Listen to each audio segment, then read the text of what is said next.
안녕하세요. 철학 토크쇼입니다. 오늘은 노년의 성생활에 관해 이야기를 나눠보려고 해요. 나이가 들면 신체적 노화로 성기능이 떨어지게 됩니다. 심리적으로 위축되고 정상적인 성생활이 힘든 경우도 많습니다. 이 때문에 무분별하게 약물이나 성기구 등을 찾는 경우가 있습니다. 젊었을 때는 100개를 전력 질주할 수 있었고 밤새 클럽에서 놀아도 다음날 정상적인 출근이 가능했지만 나이가 들면 이게 어렵습니다. 성생활도 마찬가지입니다. 나이가 들수록 자주 많이 하기도 어렵고 오래 유지하기도 어렵다는 사실을 받아들이고 현명한 관계를 찾아야 합니다. 나이가 들어도 성욕이 있다는 것을 인정하고 부부가 노력해서 서로의 욕구를 채워주되 너무 과도한 성지식이나 성욕구 정보에 휘둘리지 말아야 합니다. 젊었을 때는 자극적인 음식을 부담 없이 먹을 수 있었지만 나이가 들면 이런 음식을 소화하기 어려워져서 부드럽고 연한 음식을 찾게 됩니다. 성생활도 마찬가지입니다. 젊었을 때 삽입 위주의 성관계나 자극적인 성관계만 고집할 것이 아니라 신체 접촉, 대화 등 성관계를 둘러싼 애정과 친밀감의 표현도 중요합니다. 육체적인 결합 외에도 서로에 대한 관심, 친밀한 대화, 애무, 포옹, 키스, 느낌 공유 등 정서적인 부분도 성관계에서 중요한 요소입니다. 노년에도 육체적으로 건강한 남편들이 많아지면서 삽입 중심적이고 남성 중심적인 성관계만 요구하는 경우가 있습니다. 야릇한 동영상을 흉내내거나 신체에 무리가 갈 수 있는 보조기구 사용을 강요하는 경우도 있습니다. 이런 경우 아내는 남편의 요구를 충족시켜야 할지 고민할 수 있습니다. 성적인 부분에서 성향이 맞지 않는 아내는 남편의 요구에 모멸감이나 수치심을 느낄 수 있습니다.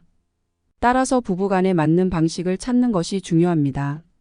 폐경 이후 여성의 몸에 대한 오해 중 하나는 폐경이 되면 여성의 성기능이 끝났다고 생각하는 경우고, 두 번째는 폐경과 상관없이 예전처럼 정상적인 관계가 가능할 것이라고 생각하는 경우입니다. 두 가지 모두 정답이 아닙니다. 폐경 이후 호르몬의 변화로 달라진 아내의 성적인 흥분을 어떻게 일으킬 수 있을지를 고민하는 것이 중요합니다. 아내도 남편을 이해할 필요가 있습니다. 나이가 들어도 성적 욕구가 없어지지 않기 때문에 이를 당연하게 받아들이는 것이 중요합니다.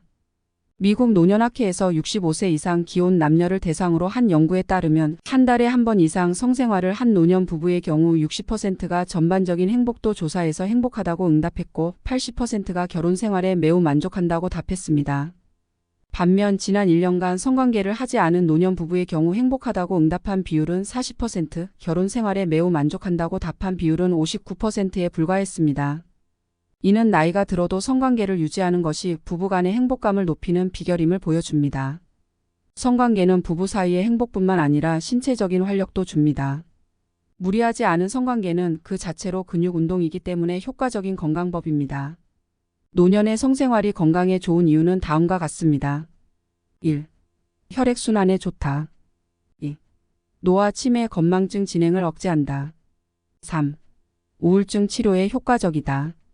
4. 면역 기능이 강화된다. 이와 같은 이유로 나이가 들어도 성생활을 유지하는 것이 건강과 행복에 긍정적인 영향을 줄 수 있습니다. 근육의 긴장을 풀어주어 통증이 완화된다. 여성 골다공증을 예방한다. 여성 자궁 질환을 예방한다. 피부 미용에 좋고 젊어 보인다. 남성 발기부전을 예방한다. 남성 전립선 질환을 예방한다. 이렇게 좋은 것을 나이 들었다는 이유만으로 포기할 수는 없겠죠. 그리고 노년의 성행위는 흔히 복상사라고 하는 심장마비를 일으킬 위험이 있다고 믿는 사람들이 있는데요. 하지만 부부간의 정상적인 성관계의 경우 심장병 환자거나 발기부전 치료제를 이용한 경우라 하더라도 문제가 없다고 하니 안심하셔도 될 듯해요. 연구에 의하면 성생활로 인한 복상사 등의 위험이 가장 높은 사람은 심장병 환자가 아니라 익숙하지 않은 환경에서 자신보다 더 젊은 여성과 혼의 정사를 갖는 남성들이라고 해요. 한마디로 주체할 수 없는 흥분 때문에 생기는 일인데 부부 사이에서는 이런 흥분은 잘 일어나지 않잖아요. 62세 남성 김 씨는 성생활에는 관심이 있었지만 발기부전으로 성생활을 못하는 시간이 길어져서 고민하다가 결국 아내에게 자신의 상태를 얘기했어요. 활달하고 긍정적인 아내가 남편 대신 비뇨기과를 예약하고 같이 상담을 받았어요. 다행히 김 씨의 상태는 음경의 혈액순환이 원활하지 못해서 생긴 발기부전으로 간단한 의약품 복용만으로 해결이 가능했어요. 그 이후 부부간의 스킨십과 성생활이 더 활발해지면서 다시 신혼을 맞았다고 해요. 이처럼 노년의 성관계에서 주로 나타나는 문제가 남성은 발기부전, 여성은 윤활액 분비 부족으로 인한 성교통인데요. 이런 부분은 위의 사례처럼 약물이나 치료, 윤활제 사용 등으로 간단하게 해결이 가능한 부분이니 망설이지 마시고 해결책을 찾아 나서세요. 또 걷기, 달리기, 스쿼트 등 하체 운동은 성기능 장애를 예방하는 데 효과적이에요.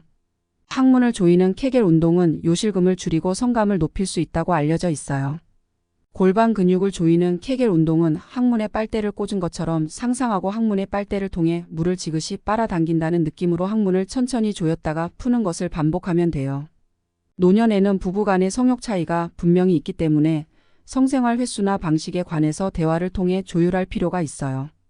삽입 성교만 성생활이라고 생각해서 벗어나야 하고요. 성은 부부만의 은밀한 대화이기 때문에 솔직히 소통하고 서로가 받아들일 수 있는 범위 안에서 다양한 방식으로 만족을 찾을 수도 있는 거예요. 지금까지 노년의 성생활에 관해서 말씀드렸는데요.